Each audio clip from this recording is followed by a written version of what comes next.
was in the bando a long, long time. Need to get the Lambo and drive. I was in the lab, you were on my mind, but all I really do is just go. I was in the bando a long, long time.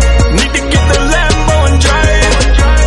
I was in the lab, you were on my mind, but all I really do is just grind. I had to get it on my own.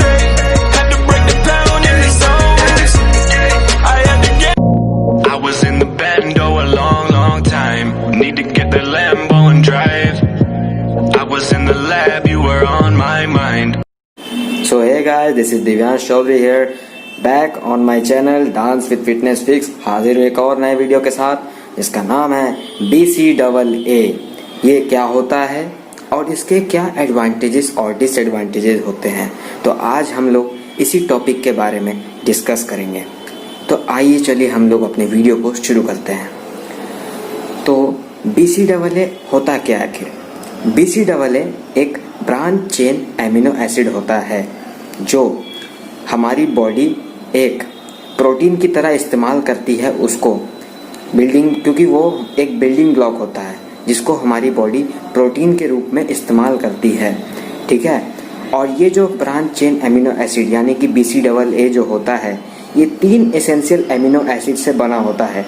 सबसे पहला होता है leucine, दूसरा होता है isoleucine, तीसरा होता है वेलिन। तो हम लोग की जो अडल्ट वाली बॉडी होती है उसमें 20 to 21 ग्राम्स एमिनो एसिड्स की ज़रूरत पड़ती है। तो इतने को पूरा करने के लिए हमारे बॉडी में 11 एमिनो एसिड्स के फॉर्मेशंस होते हैं, बाकी के 9 नहीं फॉर्म हो पाते हैं, जिन्हें हम अपने फूड या BCAA वाले सप्लीमेंट से पूरा करते हैं। तो इसको पूरा करने के लिए हम इस्तेमाल करते हैं BCAA का। तो आज हम लोग जानेंगे BCAA के क्या एडवांटेज होते हैं। आपने BCAA के बारे में समझ लिया, तो अब जानते हैं BCAA के क्या एडवांटेज होते हैं। सबसे पहले तो मैं कहना चाहूँगा कि BCAA जो होता है वो हमारे मसल साइज और मसल ग्रोथ में बहुत हद तक मदद करता है, ऐसा साइंटिफिक रिसर्च बोलती है। और उसके बाद ये हमारी मसल सोरनेस को कम करता है, ठीक है। उसके बाद क्या कहते हैं हम लोग, हमारी मसल वेस्टिंग को प्रिवेंट करता है। उसके बाद हमें जिन लोगों को लीवर सिरोसिस या लीवर कैंसर से जो लोग सफ़र कर रहे हैं उन लोगों को प्रिवेंट करता है, बेनिफिट करता है उन लोगों को BCAA। तो ये थे हमारे पॉइंट्स। और जो BCAA होता है ये हमारी मसल ब्रेकडाउन नहीं होने देता है, ठीक है। तो आते हैं हम लोग अपने point number 1, increasing muscle size and muscle growth. कि मैंने आप लोगों से कहा कि पहला पॉइंट था increasing muscle size and muscle growth. तो देखिए इसमें जो क्या होता है BCAA, मैंने जैसा कि आपको कहा कि ल्यूसिन, आइसोल्यूसिन और वेलिन का ये पार्ट होता है, तीनों में एसेंशियल एमिनो एसिड्स का। तो इसमें जो ल्यूसिन होता है वो हमारे बॉडी के अंदर एक रास्ता बनाता है जिसके थ्रू हमारी मसल को प्रोटीन इनटेक मिलता है, जिसकी वजह से हमारी मसल ग्रोथ या मसल साइज बढ़ती है। एक साइंटिफिक रिसर्च में ये भी कहा गया है कि जिन लोगों ने BCAA का 5.6 ग्राम इनटेक किया है उन लोगों को 22% ज़्यादा मसल इंक्रीज मिला, accept in the case of normal energy drinks. अब आते हैं हम लोग अपने पॉइंट नंबर 2 जो है रिड्यूस मसल सोरनेस। आते हैं point number 2, reduce muscle soreness. इसमें जो है BCAA रिसर्चेस में ये कहती है कि ये हमारी मसल सोरनेस को कम करती है वर्कआउट करने के बाद। ये उन लोगों के लिए बहुत ज़्यादा कॉमन है जो लोग अभी अभी नया वर्कआउट शुरू किया है या नया एक्सरसाइज शुरू किया है। और ये जो सोरनेस होती है, इस सोरनेस को हम लोग डेवलप्ड ऑनसेट मसल सोरनेस के नाम से जानते हैं, डॉम्स। ये सोरनेस वर्कआउट या एक्सरसाइज करने के 12 या 24 घंटे बाद शुरू होती है और 72 घंटों तक लास्ट होती है। और रिसर्चर्स ने इस सोरनेस का अभी तक एग्जैक्ट कॉज नहीं खोज पाए हैं। तो उनका ये कहना है कि ये जो सोरनेस होती है ये हमारे मसल ब्रेकडाउन की वजह से होती है। और BCAA इस muscle developed onset muscle soreness को भी कम करता है।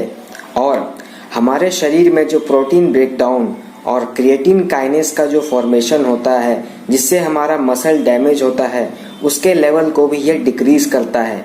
अगर ये स्क्वाट एक्सरसाइज के पहले हम लोग BCAA इनटेक करें तो ये बहुत स्पीड अप रिकवरी करता है हमारी मसल को।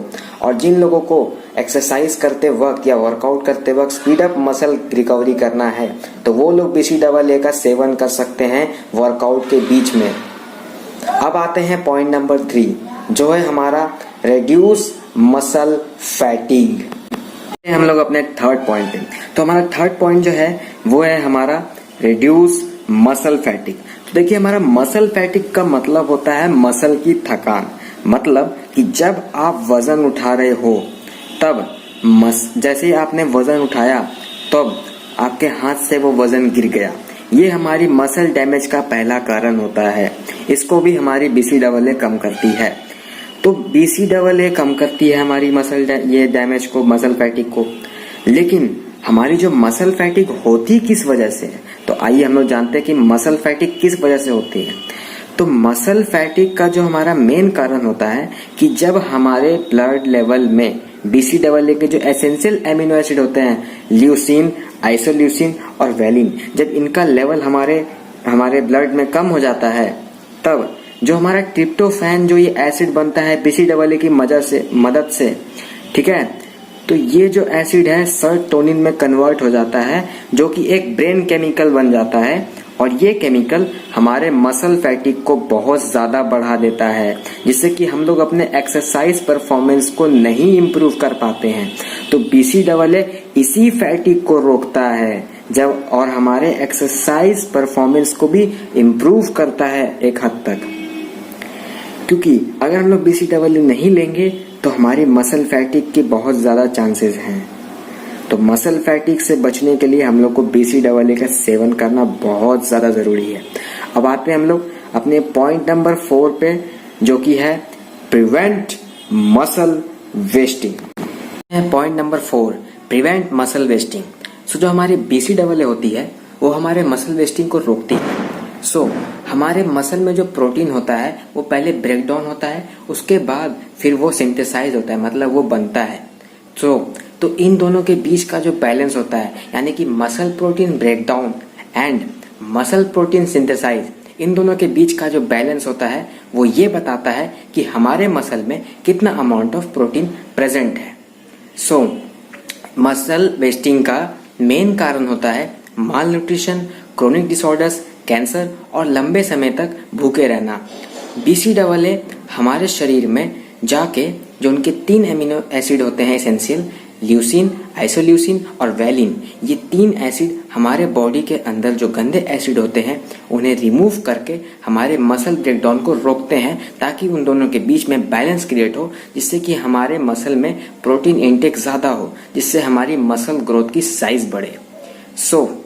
BCAA हमारे बॉडी में 35% एमिनो एसिड की पूर्ति करती है, लेकिन हमारी बॉडी को 40% एमिनो एसिड की ज़रूरत होती है, जिसमें से ये 3 essential amino acid leucine, isoleucine और वैलिन, ये तीनों मिलके हमारे बॉडी में 35% एमिनो एसिड की पूर्ति करती है। तो आते हैं हम लोग अपने पॉइंट नंबर 5 जो है हमारा benefit people with liver diseases such as liver cancer and liver cirrhosis. पांचवा पॉइंट था वो था benefit people with liver diseases such as liver cirrhosis and liver cancer. So जो हमारे BCAA जो होती है वो हमारे लीवर कैंसर और लीवर सिरोसिस को इम्प्रूव करने में हेल्प करती है, जिससे कि हमारे जो ये साइंस ऑफ डिजीज होते हैं वो रिमूव हो जाते हैं। सो एक रिसर्च में पाया गया था कि 50% लोग जो लीवर सिरोसिस से सफ़र करते हैं उनके अंदर एक केस पैदा होता है जिसका नाम है हेपेटिक एनसीफेलोपैथी, जिसमें हमारा loss of brain function occur होता है तब जब हमारी लीवर हमारे ब्लड से टॉक्सिन रिमूव नहीं कर पाती है। तो इस केस में जो हमारे शुगर और एंटीबायोटिक होते हैं वो मेन स्टेज होते हैं इसको रिमूव करने के लिए, और डॉक्टर्स इसमें BCAA को भी इनटेक करने के लिए कहते हैं। और एक रिव्यू में जिसमें 16 स्टडीज़ थी उसमें 827 पीपल पे BCAA का रिव्यू करके देखा गया, तो BCAA ने उस पर उन आदमियों पर बेनिफिशियल इफेक्ट दिखाया। और जितने symptoms of sine of disease थे वो सब रिमूव हो गए। सो इस केस में BCAA एक इम्पॉर्टेंट रोल प्ले करता है लीवर कैंसर और लीवर सिरोसिस को रिमूव करने में। एंड लीवर सिरोसिस जो होता है ये एक मेजर रिस्क फैक्टर होता है एक और बीमारी का जिसका नाम है हेपेटोसेलुलर कार्सिनोमा, जो मेजर कॉमन फॉर्म होता है लीवर कैंसर का। तो इस केस में भी हमारा BCAA बहुत हेल्पफुल होता है हमारे इस बीमारी को लीवर कैंसर और लीवर सिरोसिस को रिमूव करने के लिए। एडवांटेजेस सुन के तो आपको अच्छा लग रहा होगा कि BCAA बहुत अच्छी चीज़ है, लेकिन कुछ टीनेजर्स होते हैं 13-14 साल के, वो जाते हैं देखते हैं इसकी इतनी अच्छी बॉडी है, वो सप्लीमेंट इंटेक करना शुरू कर देते हैं। लेकिन मैं आपसे आग्रह करना चाहूँगा कि जो 13-14 साल के बच्चे हैं वो लोग फूड से इंटेक कर सकते हैं BCAA, जैसे कि milk protein, fish, egg, chicken, meat, pumpkin seeds, ये सब फूड से आप इंटेक कर सकते हैं। जब भी आप शॉप पे BCAA का सप्लीमेंट खरीदने जाएंगे तो उसके पीछे लिखा रहेगा keep out of reach of children या फिर not under 18 years of age. तो मैं उन छोटे बच्चों से आग्रह करना चाहूँगा जो 13-14 साल के भाई बहन लोग हैं, वो लोग BCAA इंटेक ना करें, उनकी बॉडी पे साइड इफ़ेक्ट हो सकते हैं। सो ये था हमारा वीडियो का आज का टॉपिक। वीडियो अगर अच्छा लगा तो लाइक करें, सब्सक्राइब करें, कमेंट करें, शेयर करें। एक बार फिर से कहता हूँ, वीडियो अच्छा लगा तो लाइक करें, सब्सक्राइब करें, कमेंट करें, शेयर करें। मैं ऐसे और टॉपिक्स लाता रहूँगा। तब तक के लिए जय हिंद दोस्तों।